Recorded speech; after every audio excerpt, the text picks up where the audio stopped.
It's March 2025, and we are living in a world that's changed overnight and not for the better. We're living in a world where the existence of trans, non binary people and anybody who doesn't fit or tick the box of normality, that is now being persecuted actively by the government of the United States. We've seen it in the past where the media, the mainstream media, the right-wing press, right-wing Christians have been persecuting and pushing trans people to the fringes for many, many years. In fact, generations. This is the first time I've actually seen a Western government actively persecute and eradicate trans and non-binary people. And I'm joined today by a good friend of mine, Jess Pettit, who is based in California, West Coast of America. And she's here today to talk about what that feels like from her perspective. And I'll let her introduce herself and her pronouns and her identity and her relationship to this. But let's just say I'm in the UK. My pronouns are she and her. I'm a transgender woman in my early 60s now. Blimey, how does time fly? And it affects me. It affects all my friends. So, Jess, hello, welcome. Hi, thank you very much for having me. I think back. I think this is my second time. My name is Jess Pettit. I identify as a cisgender white queer woman. I use she, her pronouns. I am also a very proud partner of a trans man. We've been married for almost 20 years. And we met because at the time, my main job was doing trans education primarily to cis people, but we didn't even use the term cis or cisgender yet. We still called ourselves normal. And then I was doing education and training about what trans means, what is sexuality, what is gender, what is sexual orientation, how does that fit in with sexism and heterosexism. So that was really kind of the bulk of the beginning of my work. And I ran LGBT centers, including opening the first publicly funded LGBT center in the state of Arizona here in the US, where my now husband was finishing his PhD. He is a philosopher, primarily an analytical philosopher, does environmental ethics, but does a ton of work around trans identity and what that means, and also just published a book couple years ago called The Politicalization of Trans Identity. And it looking at two cases from the US Supreme Court as kind of the time markers. So one of them is Obergefell and one of them is Bostock. So Obergefell is the legalization of gay marriage in the United States. And then Bostock was a Supreme Court case that identified gender identity as a variable of the human experience that cannot be discriminated against for hiring or firing practices. So between his research, my research, etc., we have been paying very close attention to the rollbacks for specifically, at least in the US, it is kind of divided into two categories. So trans youth, I'm using air quotes, are 19 and younger, and then above 19 is kind of everybody else. So I'm happy to share what my thoughts are, or what's happening, or what's going on from the U.S. perspective and spreading globally. Yeah, we saw this start and signposted quite actively in the Trump administration the first time round, banning transgender, non-binary, gender diverse people from the US military. And there was a lot of talk around that time there of pushing people either back in the closet or banning new sign-ups. And so, and in the campaign leading up to the election last November, the Trump administration, or the would-be Trump administration at the time, made no secret about their strategy around erasing trans people again. And that was almost the first executive orders that were signed on January the 20th, 21st, were targeting specifically trans individuals. Do you have a view on what it is about trans people that is so abhorrent to certain mindsets that we need this special treatment and singling out? So, two things, I think, and I'm going to attempt to do this charitably because there's a lot of people who it's more than just transphobia. It's very easy to just kind of say, like, people don't understand trans people or non-binary people are real. They don't understand, they're fearful. It's actually more complicated than that. So I think it's important to kind of state the obvious. So first kind of major swell, and just raise your hand if you're like, these answers are too long, Jessica. The first major swell is Project 2025 The Mandate for Leadership, that's written by the Heritage Foundation and used to inform the Republican agenda inside the United States. The first one came out in 1979 in response to Carter. I'll be real honest, I'd never heard of this document until this particular presidential election, and it's very much used as kind of a playbook. So those executive orders that came out on Inauguration Day, most of them were pre-written, and the Heritage Foundation has been organized and focused for 50 years. And I think that's a really important fact because there's a lot of people, pinko commie liberals like me, who are like, whoa, where'd this come from?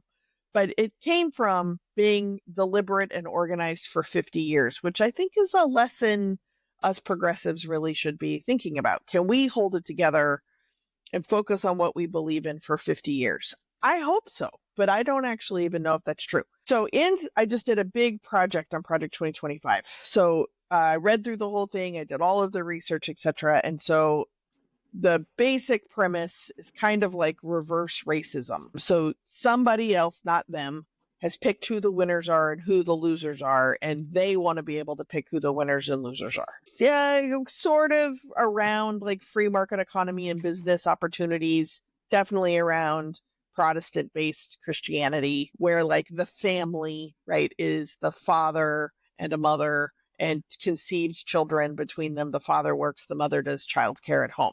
It is that specific. So then when we start talking about mutable identities, it's very easy just to say like, oh, those don't exist. Nothing is mutable because everything is ordained by God. Now, some people would argue that being trans and non-binary is also ordained by God because you were created and this is how you are when you are created. But that's not typically where they're coming from. So I'd say that's kind of like the first piece. Leaning really hard into my husband's research, his premise is that historically, backlash is the weakest variable of a particular community. And so the backlash of legalizing gay marriage, the people inside of the not straight Christian community, the weakest variable would be trans and non-binary people. So the backlash, of course, is going to politicize gender, not necessarily just in a sexist way, although women are also very much under attack. But now we're in the same trope of the irrational argument that trans women are taking over women's spaces. Men are fundamentally predators and trans women are not real women. So then women and girls need to be protected. Like that's kind of where the argument is coming from. But mostly it's coming from, we don't believe in mutable identities. It's not in the Bible and it's not heterosexual, binary conception of a family. That's why. I'm seeing the exact same arguments in the UK by certain factions who hold anti-trans, transcritical views. They're going after this safety of women and girls, protecting our young people. Trans women are threats. Trans women are paedophiles. Trans women are men in dresses. And it's the same arguments. And you're saying that this whole rhetoric is born out of this historic Project 25 predecessor, Project 79, or whatever it was called previously. Do you think that trans women, for want of a better way of putting it at the moment, are the low-hanging fruit? And will gay marriage, will gay rights also be targeted as part of this? So would that be defined as mutable as well, sexuality?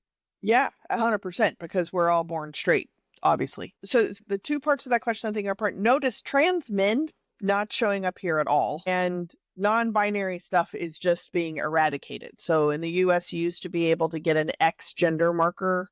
All of those have been rescinded. And if you happen to have those documents, they're just being confiscated. Or at least that's what I'm hearing, right? So if this is my opinion, but basically I think men, cisgender men who are wrapped up in this attack on trans community, I think somewhere in there, they think you're purchasing some kind of masculine power, which maybe trans men, I could see an argument that they're purchasing masculine power. Okay. But because trans women aren't seen as real women, these are men doing something that is breaking the rules that they can't do or that they won't do. And so that seems to be the tension. I think also fundamentally women are socialized that we're victims and men are socialized that they're predators, which I would think that is what you would want to address. But who am I? And then trans men never show up in this conversation. So when we talk about like you have to use the bathroom with your birth assignment, there's a lot of videos and things coming out now of trans men with full beards and being like, you are now saying that I have to use the women's bathroom. So then this is a great example of how allyship works, is that you have cisgender men with beards or whatever saying, how are you going to prove that I'm not a trans man? So then men could actually go into the women's bathroom by virtue of you creating this thing specific to trans women. So none of it makes any sense at all. The fears here in the US that are being really targeted is youth health care. There was even in the chief joint session speech that Trump did, one of the guests is a mother of a daughter who supposedly the daughter was forced to use gender neutral pronouns and undergo transition, I'm using air quotes, at school without the parents' knowledge. And what I was able to Google is that I think the teachers in the school honored this girl's desires to go by a different name and use they, them pronouns. There was no medical intervention. There were no hormones. There was no surgeries. But that's just being logical, and that's not what we're talking about. We're talking about fear tactics. So healthcare for children was being blocked. That has now been legally blocked in the courts. So 19 and under can receive healthcare. But because of slipperiness of language, in some states, it is trans healthcare is being blocked, which would impact everybody. The next piece is men in women's sports. So there was another guest, a volleyball player who was paralyzed because a man hit a ball into her head while playing on a women's team. So he signed an executive order that men cannot play in women's sports. So again, it's not trans women aren't real women is the general assumption, nothing having to do with trans men because they don't see them as real men. So that's kind of like the constant trope is medical care, bathrooms still comes up, sports teams still come up. But what's funny is if we look at Obergefell about gay marriage, like I am heterosexually married because I'm an F and my husband is an M. So we're not even impacted by Obergefell. Now, if my husband is deemed a woman, which would be hysterical, but if that was the case, then I guess we would be gay married. And in the state of California, it's been codified in the state that we would be legally married. But if we change states, maybe we're not legally married. That has yet to be flushed out as to what it's talking about, or documentation, or any of that stuff. So the Supreme Court is currently debating whether or not trans is a real human status. And if it is a real human status, can it be discriminated against? And that case was actually brought to the Supreme Court by a trans attorney. So hopefully that'll come out by June. Anyway, go ahead. Sorry. I was following Erin Reed, who does a lot of she's great. court reporting, and the one the other day was around the banning of trans women in all sport, or trans people in all sport.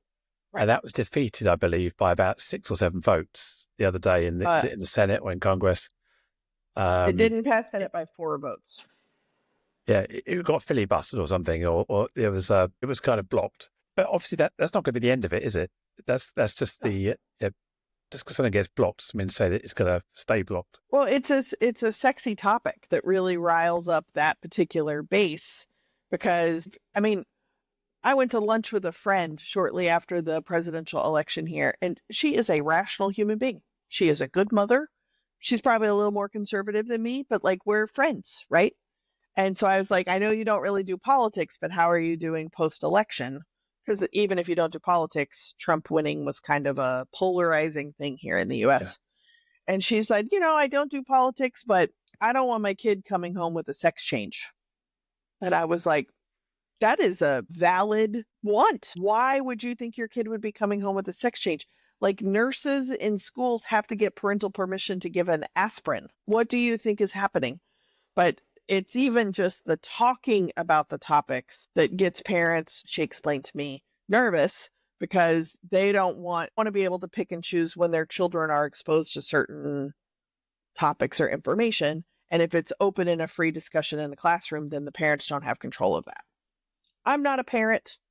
Interesting factoids, killing people or doing things that support very high rates of violence and suicide doesn't seem to be a proportional response. But, here we are. I'm chuckling, but it's not funny, is it? It's not funny at all, because somehow this pervasive idea has got into people's heads, and all this misinformation BS has been translated as a real fear. People have been turned onto this fear that kids are being forced to transition against their will. Parents are not going to be involved in the process. They're going to do irreparable harm to their bodies, their future, their potential by being trans. Again, it's painting being trans as being abhorrent, being unnatural, being a problem. I don't think I'm a problem. I don't think I'm a problem to myself. I don't need fixing. I don't need someone to come along and give me a pill or a conversion therapy to make me normal again. Yeah, it's kind of, I don't know any child that's been forced into anything. No, such a gap. It's such a gap.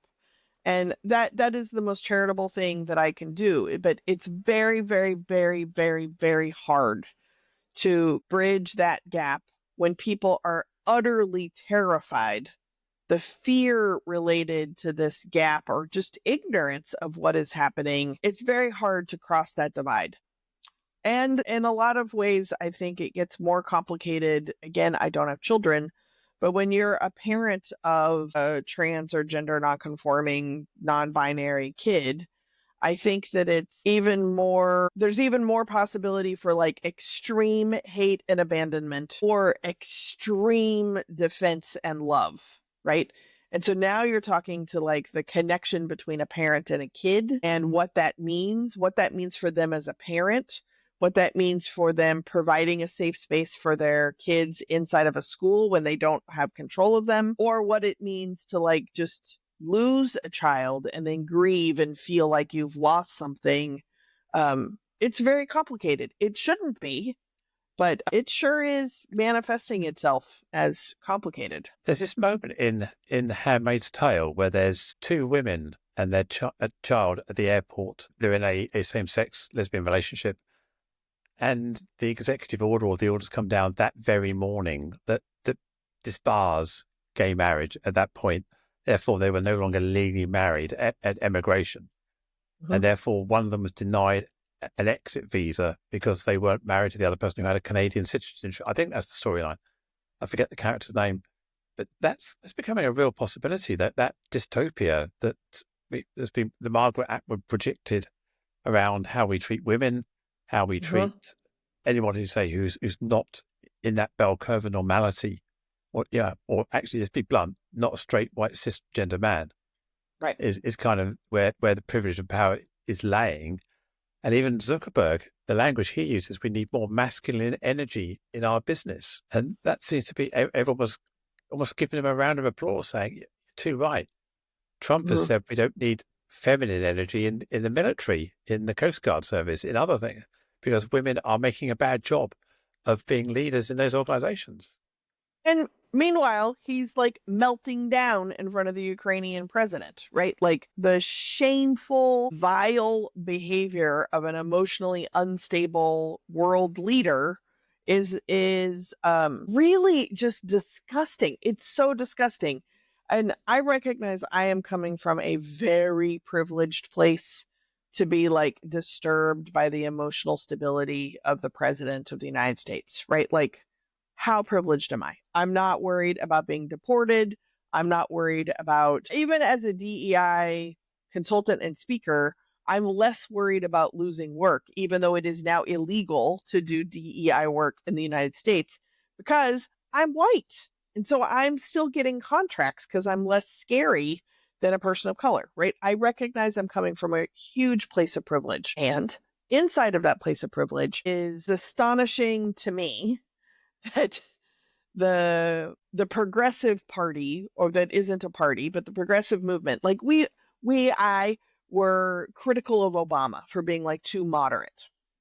And so I think about democracy as a pendulum right? And so where I'm being critical of Obama, I am assuming that this is a proportional response of how flabbergasted some portion of the United States population, maybe the world, were. And this is the backlash, right? Like, this is how we've gotten this. So when I sit here and I'm just stupefied at how did we get here, I'm not surprised because I read Project 2025. I saw this coming. I am so woefully disappointed in the self-absorption and the inability to think about other people or recognize problems that you don't necessarily experience yourself. I'm so grossly disappointed that I'm feeling shame, right? And shame is very close to fear, but it's not quite fear because somehow I still feel like entitled to be above that fear. But can we turn shame into something good?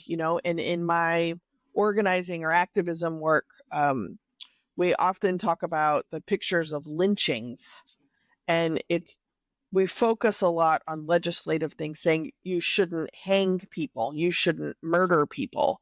But the real culture work are the people who came to watch the lynching. How do you get those people to feel shame? And when you shouldn't be doing this as a recreational activity. So then when we start looking at time, it kind of makes sense that history books are being edited because they don't want their grandkids to find out what they did, right? They don't want to be held accountable to their future generations. Whereas the Progressive Party is generally only holding itself accountable to future generations. That is a social gap that I don't know how we're going to bridge it. I am hopeful that we will, and I will work towards bridging it. But that's a big gap. Big gap. It's for quite a while now. There's been an active movement in the States to sort of right the wrongs of the Confederate past, hasn't there? And the racism of the past, the slave trade. And there's an active renaming of monuments and town halls and cities back to the original name, the white supremacy names, if you like, of old. So it is really showing that there's this current administration or current people in power really want to wind the clock back to those ages where it was the white man ruled and they should not be questioned. Yeah, I mean, an example, just because this is so US based, is there's a very large mountain in Alaska that was originally referred to as Denali. Then it was named Mount McKinley. Then it was back to Denali to honor indigenous populations that named it Denali. And Trump just renamed it back to McKinley. But it's not the same McKinley that was originally. That they've come up with another McKinley, haven't they? It's a different McKinley. Was it Mike McKinley or something? No, it's It the was a same Confederate president. general or something. I thought they No, picked another. No, it's the same McKinley. It's the same president. There must be somebody else then that they renamed it. That they picked a soldier in World War II or something because it was less critical of the past. Honestly, who knows? I mean, I haven't heard that, but who knows? But I think it's important to mention that I think Hitler comes up as kind of like the main bad guy in our history. But Hitler learned about identity politics and if you can divide identities and source power from that from the US's Indian law and Jim Crow laws, right? Like, we've never taken responsibility for a failed attempt at genocide for indigenous people that lived here. We have never taken responsibility for enslaving millions of people and building this country on the labor of millions of people that we enslaved. We've never taken responsibility for that. And so by virtue of never taking responsibility, we always need someone to blame and someone to scapegoat, right? So now we're back to why not trans people? If we can hate somebody, then there's a lot of power there. And what is interesting is that the pivot that seems to be happening is we seem to be allying with Russia and not with our own allies, because evidently our allies haven't paid us enough money. That seems to be the focus. So if we're able to change our alliances from one person's kind of ideology, all we need to do is hate somebody else. So now we're hating identity politics, progressives, liberals, etc., because we are moving towards this me first, my way hypocrisy. If you go back to JFK, Nixon, Ford, Reagan, anything to do with Russia was commies. There was such a polarized gap between the conservative US, anything that had a Russian label on it was deemed as bad. You were witch hunted Bad out. news. Yet now it seems to be socially acceptable in the US in certain proportions to embrace Russian ethos and even celebrating Putin, isn't it? Yeah, I mean, I would say that it is by no means the vast majority, but it is enough and they're loud enough that I wouldn't be speaking the truth if I didn't say yes. It is not unusual to see Trump flags, swastika flags, things like this in unison. Or now more publicly like hung about. Typically, the controversial flag has been the Confederate flag. And I feel like, no pun intended, it's been trumped by the Nazi flag. But it's just, I believe, and I'm probably being naive and charitable, but I believe that it is a like pendulum swing, proportional, aggressive symbol that is virtue signaling other people who are looking for this very conservative, very aggressive, me first kind of policies, similar to over here, Ussens, right? We have the Black Lives Matter flag, we have the Progress flag. Even the Democratic National Convention had more American flags in it than I've ever seen. And the Democratic Party is almost kind of rebranding itself as patriotic because this is so not American. And I think when I was saying earlier how much shame I've been feeling as someone who has been critical of America or democracy or governments, et cetera, because that's my democratic duty, it is very interesting to feel the pieces that I think were kind of assumptive American now being challenged and questioned. I mean, even if you're going to disagree with another world leader, you do it behind closed doors. You don't do it on television for good reality TV clicks, and you're not that disrespectful. And it's the level of disrespect to what I think we are supposed to be as Americans. The disrespect to that is so hourly. I can't even keep up with how many we don't like. I just keep wanting to say, like, we don't do that. But, like, we are definitely doing this. This is definitely happening. Yeah. And the collective we on a global level, I don't get the opportunity to be like, no, I'm a good one. Right. Like, I couldn't imagine traveling right now internationally because I would be so embarrassed. I met an American lady actually on the day of the election, I think it was, or the day the election results were known. And she was just holding her head. She was almost traumatic in tears about the OMG of the situation. What's she going to do? How could we have done this to ourselves? It's not like the current administration kept it a secret. It's like, it's well signposted. People have got what they voted for.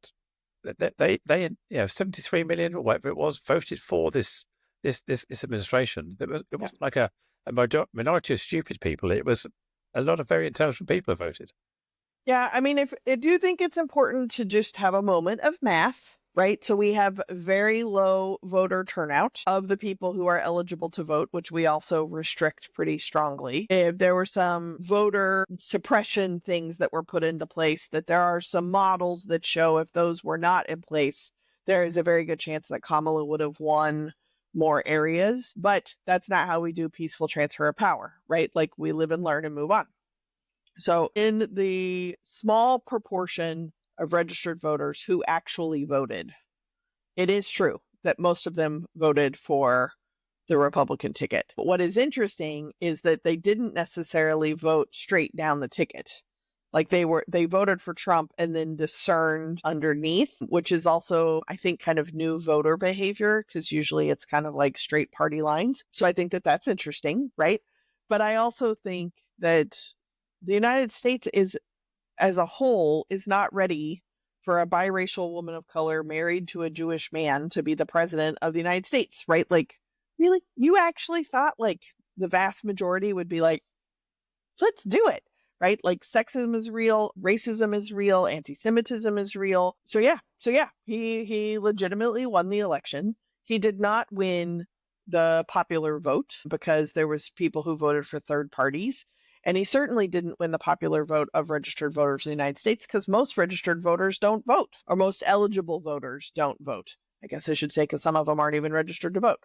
That is somewhat comforting to me when I'm in groups of people, right? But if I was an undocumented person or a brown person or a black person in the US, I don't know that I would even trust a white person to the degree that I barely trusted them prior to the election. Yeah, it just begs the question that who would have been a good candidate? Because clearly Biden wasn't a great candidate either. His brand was damaged very, very rapidly with that TV broadcast where he lost his train of thought. He was clearly going through some sort of old age aphorisms, if you like. But Well, there was nobody else, was there, who was match fit? is interesting, right? I mean, I know speaking for myself, I remember thinking like I didn't see like a deep bench. And then when it switched from Biden to Kamala, what is interesting is that all of a sudden this bench opened up. It like released a cork of kind of like the new generation of leaders. And I think it's important to state that like Joe Biden's legacy should end on a positive note for his service in the US, right? It also is evidence of a lot of personal growth and changing his views on different things, grappling with trans things, LGBT things, and being a very devout Catholic. Like, it was much more open and vulnerable as he aged through doing whatever the right thing is for the most people. And I really do want to honor that. It is also the case that we have not set ourselves up, we meaning the Democrats, have not set ourselves up for great success because we just have a moral high horse and we just think like surely this isn't going to happen because this is the right thing to do. And people aren't arguing that this is the right or wrong thing to do. They just want something wildly different. Well, Yes. you got it. You've got a Wildly bucking different. bronco now. That's what you wanted. You wanted wild and different. So yeah, it is. And you use the example of your friend who didn't want their child coming home from school forcibly gender transitioned. So clearly, It's a quote. That's exactly what she said. clearly, voter disenfranchisation has occurred. You know, you talked about identity politics, everyone having a flag, but the white people. Now, the white people want their own flag. They want their own identity. They want their own country back, but giving it all to these other people. Do you perceive that people are going to wake up to this? What's going on with Project 25? What's going on with the administration? The Elon Musk, the PayPal mafia that I've heard it called, the people who've got JD Vance kind of on a platform, on a ticket out of nowhere. Do you think people are going to wake up to this, or are they still sniffing and drinking the Kool-Aid and they go, this is all good for me.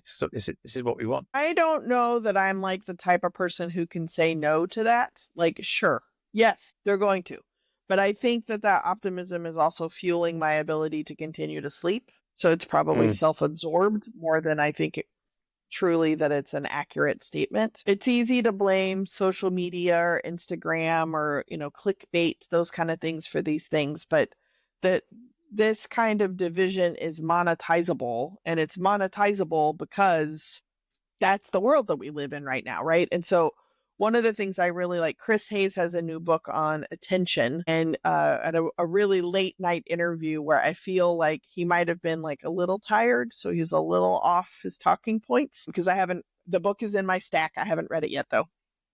But one of the things that he said is that the new thing, the new like in vogue, let's do something wildly different, I think is going to be around vulnerability, right? And so like we've watched like social media video production, right? Like now it's super cool to do an amateur video on your phone that's not edited. Whereas at some point they were like highly produced and perfect, right? So his premise is that we're going to start going to restaurants and you have to turn your phone in, or like we'll go over to a friend's house and you have to leave them by the door. Like we're going to try and create these spaces away from our phones. And I saw the interview. I had just come back from a comedy show where you put your phone in a bubble envelope so that you can't record the comics. And it seems so ridiculous, but we have gotten so attached to our phones, our information, our own echo chambers, that that's almost revolutionary of just sitting at a table with another human being and not touching your phone. I went to lunch yesterday with someone, late snack, and I said, I have to leave at 3:30. And they're like, okay. So then we met up at like 2:00. And they were like, well, let me check the clock, make sure I don't want to make you late. And I was like, oh, it's like 3:05. And she's like, how do you know that? And I was like, I have an internal clock, like I didn't have to look at my watch or my phone. It was 3:07 for the record. I was wrong, but close enough. But we've lost track of that sense of self that isn't through our phone or through that information. And I think in some ways that might be the most radical thing we could do. And that is possible, right? So like, let's crawl back up to your question. If that is so hard and possible, which really is quite easy, then this seems that it'll just follow suit if that's actually the hard thing. And I want to sleep at night, so I'm going to believe it. The old order was that you didn't want the rest of the world to be judging you as a country less fairly or less positively. I always held the belief that we look at global stats on LGBT rights and inclusion. The UK was always up here, and now suddenly it's down there.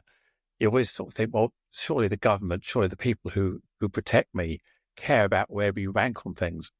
I think Trump has driven a bus through that. And basically, I don't care what the world thinks of me. I care about what the American people think of me.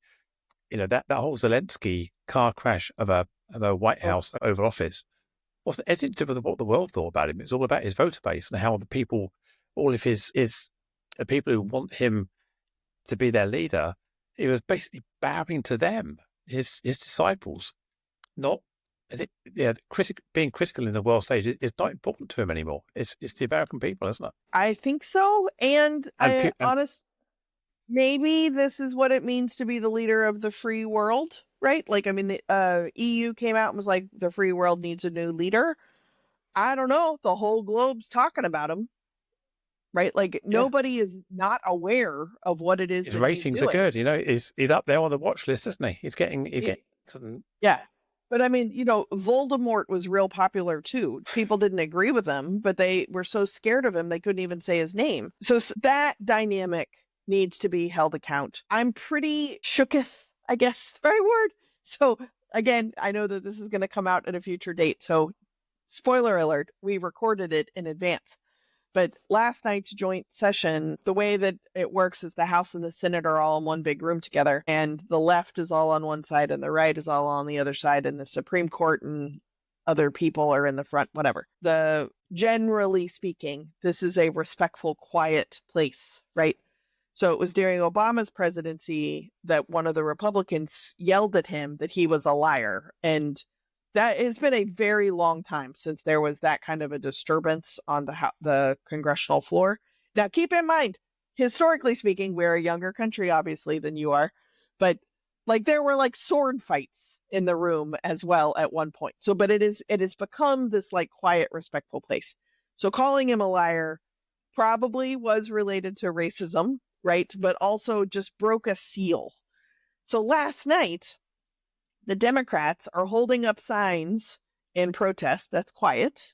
Okay. Another person was escorted out for challenging him that he doesn't have a mandate because he didn't win the popular vote. And he was thrown out because of lack of decorum.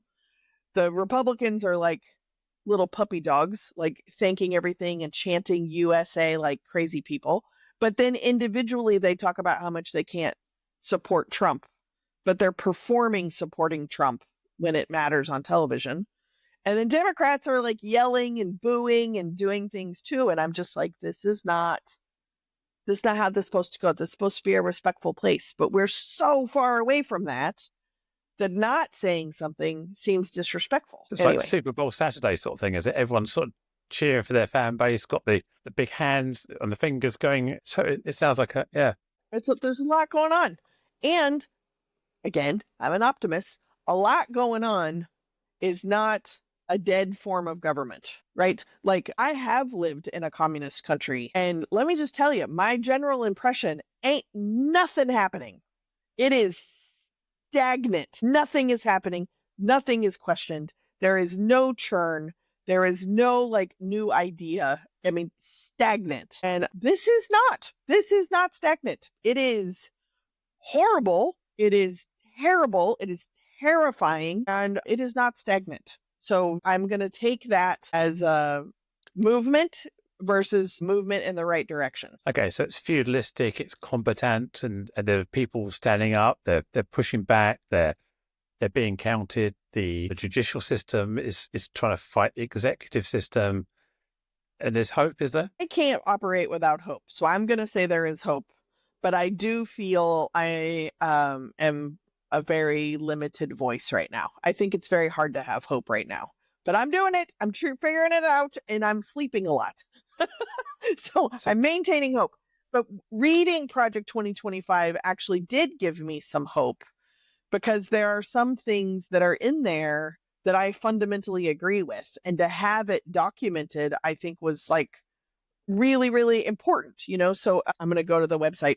But if you go to jesspettit.com, you have to spell it correctly, including me, project-2025. If you go there, which is, I just mistyped my own name. I'm so sorry. I put in there that 13 things that gave me hope after reading the whole thing. And then I recorded a video for each chapter to just kind of explain what is going on in there.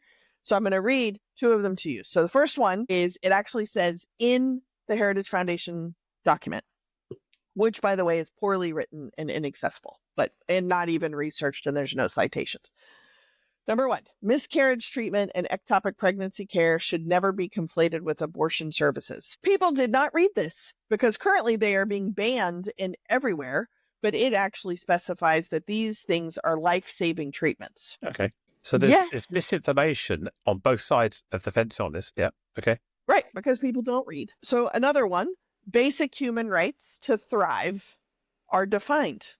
Now, for the record, we're not human. You and I don't count as human, but that's a different paragraph. Let's just take it. If you're normal, your human rights are, basically, is that the same? Right. You also probably have to be a billionaire also, and just the man part. Okay. Basic human rights to thrive are defined as equal and safe access to potable water, sanitation, food, education, healthcare, houses of worship. It says it is plural, but it doesn't mean plural, but it is plural. Houses of worship, justice, pregnancy and family resource centers, working capital, electricity, technology, and business opportunities. Sounds reasonable. That's great. It also doubles down that non-discrimination and equality is the law of the land. Now, they are saying this because they feel like white men are being discriminated against and are not given equal opportunity because of affirmative action.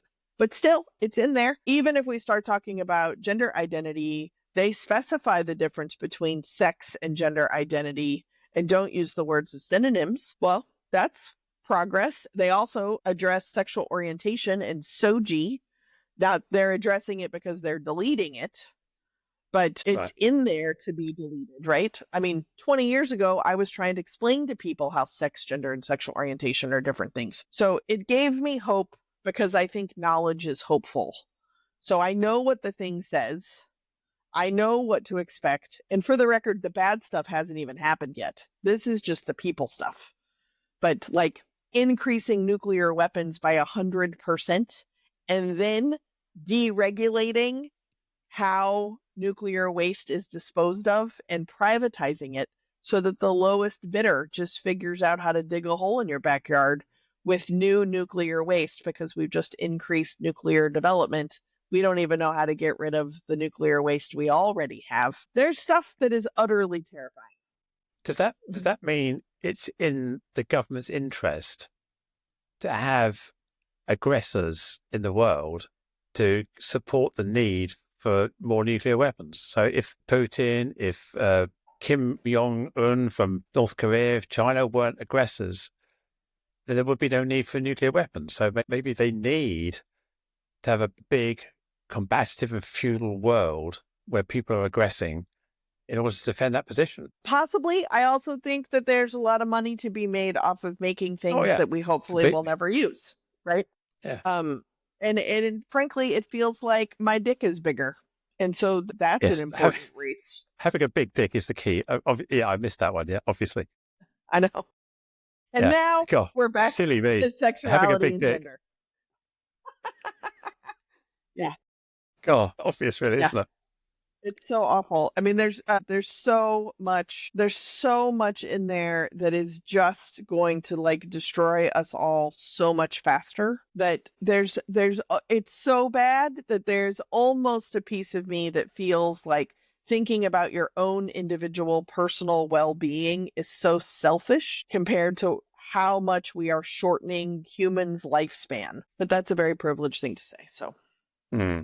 So the midterms, couple of years, we've just got to hang on. Is that the case, or are the midterms going to be a checkpoint in this, or is it just going to be a case of there'll be so much momentum, so much government's been dismantled, the voters are going to be, mainlining Kool-Aid like it's going out of fashion, and they're going to be buying all this, or are the midterms going to be a checkpoint? I don't know. What do you think? I don't know.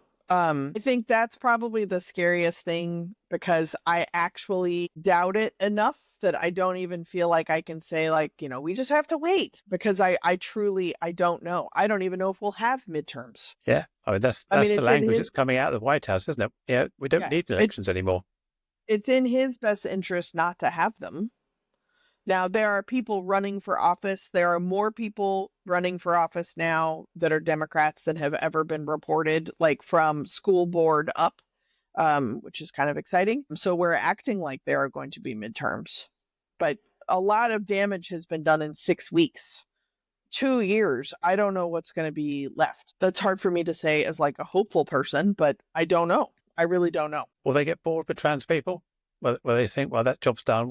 We've mortally wounded the trans population. Now we'll just move on to something else. Or do you think there's going to be a constant active discrimination, active Yeah, eradication? I don't think wounding is enough. I mean, uh if we look at undocumented folks, hey, if I'm in the mindset, right? The business opportunity related to undocumented folks is one, privatizing immigration. So Trump announced his gold card plan where like you can buy your way into being a citizen of the United States, which kind of already exists, frankly, but just doing it that way. The other play is, I would assume, is that undocumented people are going to end up in privatized prisons. So somebody's making money off of the prison itself, and they're going to be enslaved. They're going to have labor contracts for really cheap labor. If we're only thinking about business, that makes total sense. So how do we privatize enslavement again? I think is So this is exactly what the world's been criticizing China and the Uyghur population for, having mhm. the Uyghurs in the prison camps in the middle of China somewhere, making stuff and as enforced labor as second-class citizens. Yeah, never It's exactly underestimate a what good idea. For the record, I do not believe that is a good idea. But yeah, that is pretty much kind of right in line, don't you think? it sounds the same playbook, doesn't it? The Yeah. Chinese, the Russian playbook, it's removing human rights and having a dictatorial CEO view. I mean, I think that was what Trump said the other day, wasn't it? He thinks he should be CEO of the country, executive power to decide. But the CEO could be fired. The CEO has shareholders and a board of directors, but he wants a CEO without board of directors. But the idea, yes, but there is a very right wing person who put out there that we need to get over our fear of dictatorship and that Mm. a CEO without a board of directors is a dictator, and that's good. So if we go to Russia, we have an example, right, of the figurehead and the president. But in reality, the figurehead is running everything. The president's just taking the fall. So if we can kind of keep that situation going, then it can look like there's a board of directors for that CEO, but it doesn't matter because the figurehead is actually in charge. That is one of our vice president's biggest role models who came up with that. Mm. Mhm. Yeah, I've been reading a lot of conspiracy theories about Vance's rise to power through the PayPal mafia and some of these people that have been part of this Project 25 predecessors for generations. And it's almost like Vance was kind of like the most important person in that equation being put into Trump's government. And now Trump is effectively just doing what this mafia want him to do for the sake of money. Yeah, I mean it's the PayPal mafia. So Peter Thiel created PayPal, and he's one of the probably top Musk 10. was a co-founder that got fired and all this sort of thing, didn't he? Well, he's never founded anything. He just heads it up. But that top 10 billionaire are all white men. And I think 8 of 10 of them are very conservative Republicans who have very much supported Trump, or at least are supporting him now performatively because they have a lot of money to make off of this. Mm. That seems to be normalized and accepted. Yeah. So And it all comes down city to, billionaires needing more money is just another case of they want a bigger dick, isn't it? Is what you're saying there. right, Yeah. right. A bigger bank And account, bigger dick. it is specified as well the difference between shareholder and stakeholder. So if we go to Milton Friedman or Edward Freeman, stakeholders include like the community, right? The value chain of like creating your widget and delivering your widget, and from the ground back into the ground when it's done being used. Those are stakeholders, and it's taking into account a greater bubble of responsibility or agency from a corporate action. And it specifically says they don't want to redefine what the role of business is. If it is straight shareholders, then your number one obligation is to increase the return on investment of your shareholders, period. Now, I will also say that it is important to notice that we're media, et cetera, is focusing on all the people who are doing that and canceling their DEI initiatives and doing terrible things. But in a democracy, we have space to also not do that. And so in George Bush, in Trump 1.0, now we're in Trump 2.0, there are corporate organizations who are like, no, we don't want to do that. The shareholders are supporting this. They're encouraging DEI. They're supporting their diversity initiatives. They are lobbying for identity politics to not be discriminated upon. And it's coming from the business sector still, because capitalism, white supremacy, and Christianity are at the center of all forms of oppression.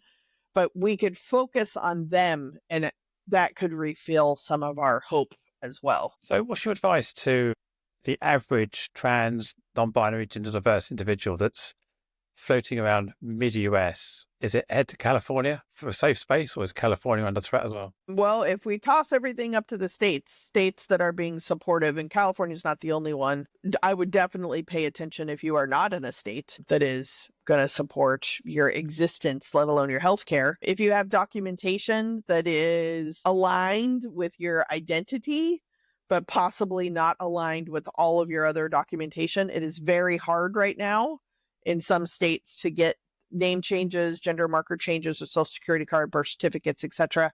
This is not the time to do it. And if you haven't done it yet, I'm very sorry, but like you could actually trip into your own problems by trying to get that done now. So I would be very cautious about that. And if you don't match what your identity is marked on those documents, I'd be very, very careful about driving, about traveling, etc. If it does match, I would be prepared for it to be confiscated. You need to prepare for the worst. And then, woohoo, you made it through. Great, good job. But there are lots of stories of, not being barred from coming into the country and your identity or your identification being taken from you, and you are now stuck. Where do you go? So as a US citizen, without ID that is not congruent with your birth gamut at conception, then they can effectively disenfranchise you from the country, disinherit you. You can lose all your identity, your citizenship. I mean, I think it's one of those things that would be then a lawsuit would happen. Those are expensive. It takes time. You will likely win that lawsuit that is discriminatory behavior. Certainly until the Supreme Court comes down and rules the trans people aren't real. If they rule that, you can't be discriminated against if you're not real. You need to be prepared for that. I think a lot of gender nonconforming people are already sensitive about using gendered spaces, locker rooms, bathrooms, etc. Like they've been navigating the world unsuccessfully for a while, or at least in fear of unsuccessful for a while.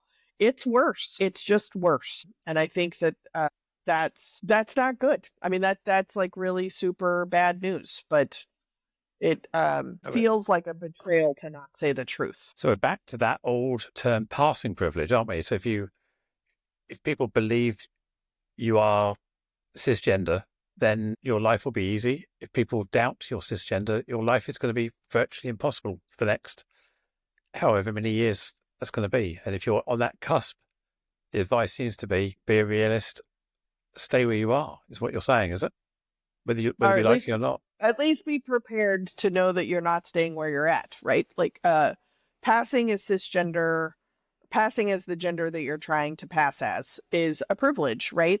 But now add on, if you don't look white, if you have a visible disability, if you have an accent, if English isn't your first language, if you are dependent on Medicare or Medi-Cal or Medicaid or Social Security or things like this, your world is very, very scary right now. Very scary right now. And it's just day after day after day, it's getting scarier and scarier and scarier because the executive orders and the Heritage Foundation plan goes across every single department in the US. So even, yes, there's some bureaucracy. Yes, there's duplication. Yes, there's waste. Yes, there's things that we could all do better. We don't need to scrap it and start over. It could probably be more efficient in a more humane way. But each one of those departments, the first thing they did was scrub anything diversity related and anything gender identity related. They're deleted. They're just gone. You know, I was actually in New York City and was sitting in Stonewall Park, which is in front of where the Stonewall Rebellion happened one night, and it was peaceful and quiet, and it started snowing and it was beautiful. And I had this like very kind of powerful peace, you know, quiet before the storm feeling. The next morning, they scrubbed the trans part of the history of Stonewall that was started by trans women of color. They scrubbed that from the park description, and there was a rally 6 hours after I was sitting there in the snow by myself advocating for LGBT and trans inclusion to be visible, right? So this is happening, but this is also happening, but it is also happening every single day. And if not being mindful of that as someone who has, if you are someone who has one or multiple visible marginalized identities, or at least assumed identities by other people, it's going to be hard. And you need to be prepared for that. It's a disservice for me to say like, oh, come to California, it'll be great. There are people here too who also hate, you know, so there isn't a utopia present that I have found. So It's a very you were, uplifting interview, yeah, Joanne. no. I'm concerned about the UK. I mean, we only had our general election last year when we put in a left of centre government. But we've got, you've probably heard of the chap Farage, Nigel Farage, who seems to be kind of buddies with Trump and Musk at the moment, leading something called the Reform Party, which is a right of right. So the Conservative Party were right of centre. This is right of that, the right hard edge of that party. They're talking about the same sort of things, glorifying. There's a lot of support for what Trump's doing in the UK who have that mindset. What advice could you give people who are being bystanders? You know, you talked about bystanders and the non-voters for the problem in the states that enabled this. Also, our radical and call to action to people who are seeing what's going on in the US and thinking this could never happen in the UK, but it could. If we sleep on this, we let it happen, it will happen. So what are the warning signs that we should be aware of? I really believe that if we can just take a minute and realize that one of the major principles of democracy is our voice. And I recognize that that seems like some kind of like Christmas story and like, la, la, la, our voice. But I mean it, right? And that it is based on our ability to criticize, ask questions, be curious. Our voice really matters, right? So what I would encourage is if you are in an echo chamber of people who you agree with, you are going to feel like that is proportional. Your outrage, your interest, your excitement, your enthusiasm, doesn't matter. If you're with the people that you agree with, it is proportional with how much you agree or proportional with how much you disagree with that other side. But you also need to take a moment to remember that that other side has an echo chamber and that their excitement and or pissed offness is proportional for whatever they're thinking, right? And so I think what paralyzes us is we're like, how could they hate this much? Well, how could you love this much? And then their hatred is proportional, but it's a different story, right? So if if you felt so marginalized and so silenced and so cheated, and throw in a dose of religion, a little, good scoop of religion, that people are really causing cultural, moral harm in the world, that's going to fuel your desires that you could also call love, right? So if we're calling it hate and they're calling it love, you're never going to communicate with each other, right? And so if you have the bandwidth, and if is a big word, if you have a bandwidth to figure out what you're hating and what they're hating, then you're at least apples and apples. If you can figure out what you're loving and what they're loving, you're at least oranges and oranges. Then I think you can have a more, frankly, inclusive starting place of figuring out how are you going to do what it is that you need to do. There is a frequent thing that gets invoked that is the hypocrisy of tolerance, and that if you're tolerating haters, then you're tolerating haters. And I like to think about it as coexistence, and that truly no one is actually going to get voted off the island. And if that's the case, I need to figure out how to find what it is they care about that would be close to the same level of care, even though it's the opposite side of the same scenario usually, because then we're talking about what it is we care about. That is the only piece of advice that, one, lets me sleep, and two, allows me to take care of myself inside conversations across those differences, that I believe that they truly are loving. I was on a play. You Go talk ahead. about these echo chambers, don't you? Within our own echo chamber, we all think we're right. We all think we're enlightened. We all think we've seen the path. We're all passionate. We all love something. And anybody who's in the opposite camp always thinks they're wrong. It's like Gulliver's Travels, with which way you boil the egg. People get so invested in their version of the truth. And again, going back to the US, Russia, Soviet mentality of the Reagan era, anything that's red is bad. Anything that's our side of the fence is good. And we get very polarized around this. You're right. It's not about being intolerant of intolerance. It's about coexisting in a planet or in a world where we can both exist. We can both have our views, and we don't have to be right or wrong, but we acknowledge that there are other perspectives out there, and I'm not the only person that has a right to have those perspectives. There's curiosity, right? I mean, it is very hard to be anxious and curious at the same time. And again, my life is not currently being threatened, so I am able to have an intellectual conversation about what I think should happen. And the answer is curiosity. The story that I was just about to share is I was on an airplane from a major airport to my tiny little town, and there were two men on the row next to me in like super Trump hats and Trump gear and Trump. And I like to think of my town as a very liberal, progressive place, but I forget that it's pretty 50-50. It did go Democrat, but you kind of never really know how it's going to go. Anyway, so these two Trumpers were talking about how stupid liberals were.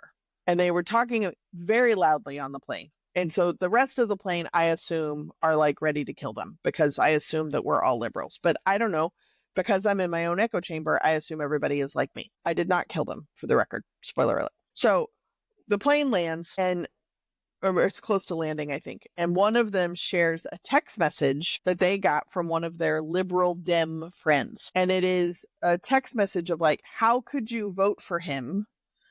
You have a daughter, you have a wife, like, why are you not thinking about them? So then in my little seat on the other side of the plane, I was like, exactly. You have a wife and a daughter. How could you be doing this? I'm so glad you got that text.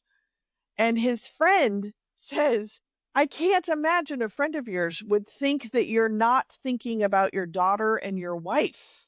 Like, you're an excellent father. You're a great husband. Of course you're thinking about your wife and your daughter. So then luckily I hadn't said anything out loud yet. And I was like, never even dawned on me that somehow in his support for Trump is thinking about his daughter and his wife, just not in the way that I am thinking about his daughter and his wife, right? So like, it's humbling to get caught in your own story.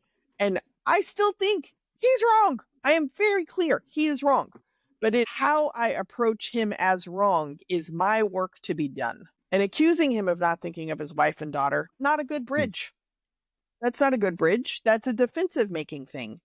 So I'm very curious, how does this impact your daughter and your wife? That's different than why aren't you thinking about them? That's my work. I have responsibility and agency to do that work some of the time because I'm usually a jerk. Or another So theory on this is as a protective father, a protective husband, what do you believe you're doing to protect your family by adopting the stance you do? Then if I can understand why you think something, then I don't have to agree with what you think as long as I understand why you think it. Because your daughter is under threat from something, your wife is worried about this or something. If I can understand your why, then I can empathize with that without having to agree with you. And I think that's what we often do. We want to start arguing about the outcome, not arguing about the perspectives and discussing why you think something. I think you're because we right. don't know how to be curious Yeah, anymore. yeah. Classic And example of what you're saying there. back to the phones, I think part of the reason we're not curious is that everything that we think we want to know shows up automatically in a feed, and all we have to do is doom scroll it. So we've forgotten how to be curious. I think it's really important. Yeah, I mean, I've taken to the attitude now. If I see these big bold statements, articles, blogs, whatever, I paste them to ChatGPT and say, look, give me a balanced, two-sided view, critical analysis of this article, given different parameters, and then give me a TLDR at the end of it. I read it through and go, okay, yeah, it's dispelled that myth. It said about this, and it's put this and said, actually, that's got a good point here. So it allows me to sort of try and balance my views without, and I'm not saying ChatGPT is unbiased, but at least if you feed it the critical analysis parameters you want it to come up with, it's going to give you a TLDR that separates out some of that high level stuff quite quickly. I think if everyone started doing that, using some critical thinking about everything, we'd be in a much better position. And that's what we're lacking at the moment. Yeah, I mean, ultimately, that's what I did with Project 2025, right? Hmm. I asked a friend to read a chapter so that I'd have somebody to talk to. I did all the extensive research. So then we started in with like the hot take, and then we like timed out, back up. What is it charged with doing? Because most of us don't even know what these 30 some odd departments are supposed to do. Okay. Now, what does the Heritage Foundation say about it? All right. Do I agree with any of that stuff? Sometimes. Yeah, sure. That seems like a good idea. That seems like a good idea. That is too far. Okay, good to know. And then, like, as a resident of this country, what should I be thinking about? What questions should I be asking? What conversations should I be having to do my due diligence in my own community? Right? Like, that's what each chapter video is about. These are public videos, they're available to anyone. And I've gotten like over thousands of views and good comments, no negative pushback yet. But you're absolutely correct. The idea of being curious and being able to figure out what is in something and where is a point, not to minimize the differences, but to accept and adapt across differences, that is the least we can do. And if we can do it some of the time, then I think democracy lives. I was looking at the whole DEI cancelling in the federal government. I was thinking, well, if you came on board saying you made a commitment to shave, I don't know, let's make up a number, 25% of the federal budget, and you quickly realised that a good chunk of that was headcount and stuff. You think, well, okay, how can I cut headcount really, really quickly and not affect frontline services? I know. Well, DEI, they don't deliver anything other than they're a support service internally. None of my friends care about what they do, so therefore I can get rid of DEI and it doesn't affect services. So if I just think of it cold and hard, how do I get rid of that much budget? Poof, easy target. None of the people do anything. And then we realise we're actually getting rid of foresters and we're getting rid of people who run national parks, and because they had a DEI thing in their job description as well. Maybe the cut went a little too deep, but yeah, it's got rid of a load of people that weren't delivering any output. So I get it. But I mean, that's a short-term strategy, obviously, because they were helping other people generate output. Yeah, so I think a lot of these things are born out of, let's just make a quick impression. Let's throw red meat at our fan base and get things happening. And people want to see action. I promise action day one. Here's action. I can fire all these people, and nothing stops. Yeah, I And would, after a week, just to not fact check, but like add, the biggest cut of federal employees was contractors and anybody on probation. And Mm. probation doesn't mean that their performance was bad. It just means it was in the first 90 days of a new position. But that also included like internal promotions. So Yes. millions of people lost their job over an email because of the desire to look like action was happening. Yeah. Oh yeah. I'm not rationalizing it. I'm just using this Oh, high totally. level. What's the output of this? Yeah. What you're saying makes total sense. And if you're not really thinking about it, then, DEI is this kind of like ethereal kind of employee. I could see that argument. Probation, well, that looks terrible. Let's just get rid of them. Contractors, okay, let's just get rid of them. But there was no consideration of like what it is they're doing. Same thing with USAID. They just cut foreign aid entirely without kind of a scale down plan. So now there's like food rotting around the world and not being delivered to people who are going to die. But they did cut international funding because that was on the list. Yeah. And they don't want to keep plowing weapons into Ukraine because that's more money and there's more budget to be saved. So it seems like a cost saving exercise because that's, yeah, well, the whole Dodge mentality is kind of about government waste, isn't it? Get rid of this expenditure.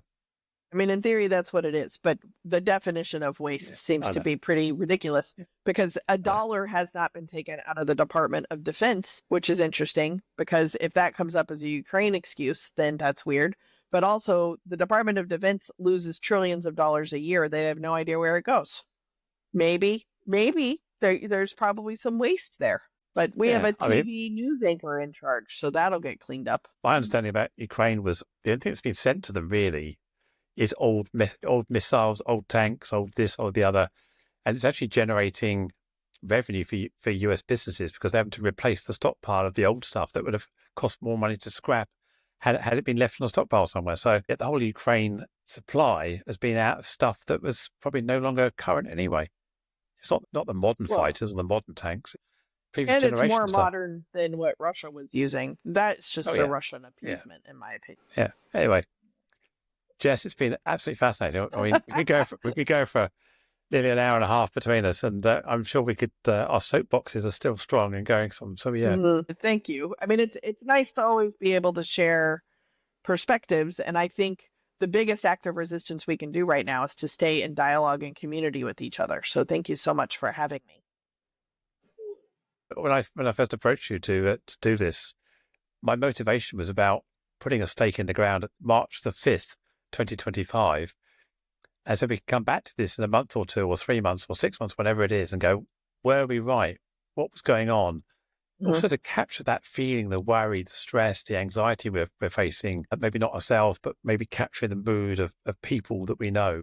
It's pretty shitty, I think, is probably the mood at the moment amongst the people we love and care about. So yeah, Yeah, well, I think you did a really great job. And as always, you're a great interview. And I'm happy to come back in 6 months and be like, wow, that was very naive. So let's thank do you it. very Yeah, much. let's do it. Jess, and I'll put your jesspettit.com project 2025 link in the description below so that people Perfect. want to check out that they can have a look at it as well. But Jess, thank you so much. Absolutely. Thank you.